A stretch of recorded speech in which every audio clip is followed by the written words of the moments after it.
Depuis 2017 et l'arrivée du mouvement MeToo, la société est en pleine transition et le questionnement autour de la place de la femme dans la société fait l'objet de nombreux débats. On est toutes d'accord sur le fait que c'est une révolution des femmes. Comment créer une société dans laquelle chacun se sent respecté et jugé équitablement malgré les sexes?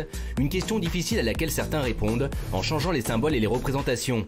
C'est ce que pense visiblement Indy Melink, une jeune néerlandaise de 23 ans qui a décidé de s'attaquer à nos célèbres jeux de cartes. Si vous ne trouvez rien de choquant dans ces jeux, Indy ne partage pas votre avis. En effet, pour elle, les figures de roi, dame et valet sont des marqueurs de domination masculine et raciale. Dans ce jeu plus inclusif, elle a donc remplacé ces figures par des barres d'or, des pièces d'argent et des icônes de boucliers en bronze, une manière de ne discriminer personne, une petite production qui s'est déjà écoulée à 1500 exemplaires. Alors, les jeux de cartes sont-ils sexistes ? Ouais, mais là, alors, non, Benjamin, on va rester dans le thème d'avant. Franchement, elle nous fait chier. Ça n'a aucun intérêt. Pourquoi pas? Quel est le problème? Non, mais elle a fait parler. Mais qu'est-ce que c'est que cette histoire? On s'en fout. Non, on s'en fout pas. Regardez, Gilles Verdez est énervé.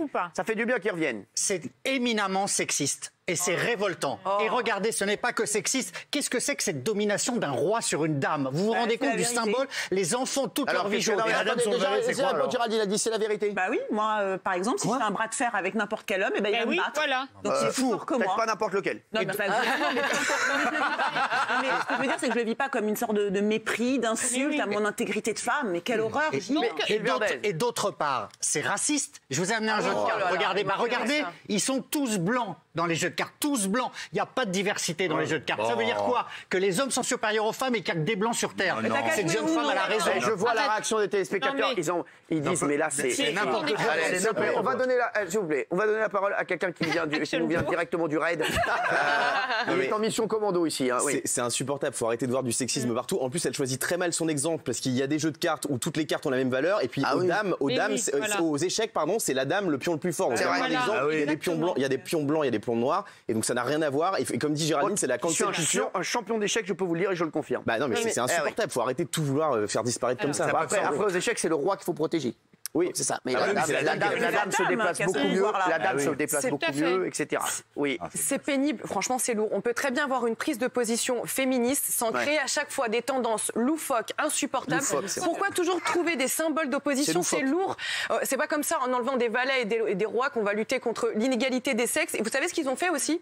Un qui est qu'avec des femmes. Non. Ah bah oui. Oh les cons. Ah bah oui. Parce qu'il y avait moins de femmes dans le qui est que d'hommes. Exactement. Et moi je me rappelle parce que quand on prenait, vous savez le qui est, on doit trouver le personnage. À chaque fois qu'on avait une femme, on se disait c'est sûr on va être trouvé direct. C'est Maria. Parce qu'il y en a moins. Exactement. C'est Maria ou ces trucs parce qu'il y avait que 6 femmes dans le qui est, je les ai comptées. C'est vrai. Ça m'a révolté. Oui. Moi je pense exactement comme Action Joe là. On va vraiment. J'adore Action Joe. On va vraiment, je sais pas, qu'est-ce qu'elles veulent? Un monde d'androïdes où il n'y a plus ni homme ni femme, où on n'ose plus rien dire. Honnêtement, je trouve ça terrible. Effectivement, comme dit Géraldine, il y a des trucs où les hommes sont plus forts que nous. Il y a des trucs où on est plus fort. Et tout ça fait l'émulation des sexes. Et on est fait pour s'admettre et s'expliquer et se parler. Qu'est-ce que c'est que ce truc où plus personne ne va plus rien oser dire ni faire? Et vous avez vu d'ailleurs, les femmes ont moins d'accidents que les hommes, par exemple, en voiture. Bien sûr. C'est un sondage qui est sorti. Delphine. Ils perdent tellement d'énergie, là, ces gens-là, à tout contredire, tout ce qui a été mis en place. C'est la même chose pour Walt Disney. Ils contredisent les Walt Disney, ils contredisent les jeux de cartes. Ils sont en train de tout remettre sur le tapis pour tout contredire. Je trouve que c'est spécial. Et Nicolas? Oh, vous m'avez perdu là. Ils ont pas compris. Rastrator. Ah non, mais Rastrator, là, je suis complètement perdu et j'ai l'impression que c'est une grosse plaisanterie. C'est pas possible, mais je rejoins Action Joe parce que c'est un truc, mais c'est un truc de dingue. On va voir ce qu'en pensent les téléspectateurs. Regardez, là-dessus, oui, à 4%, non, à 96%.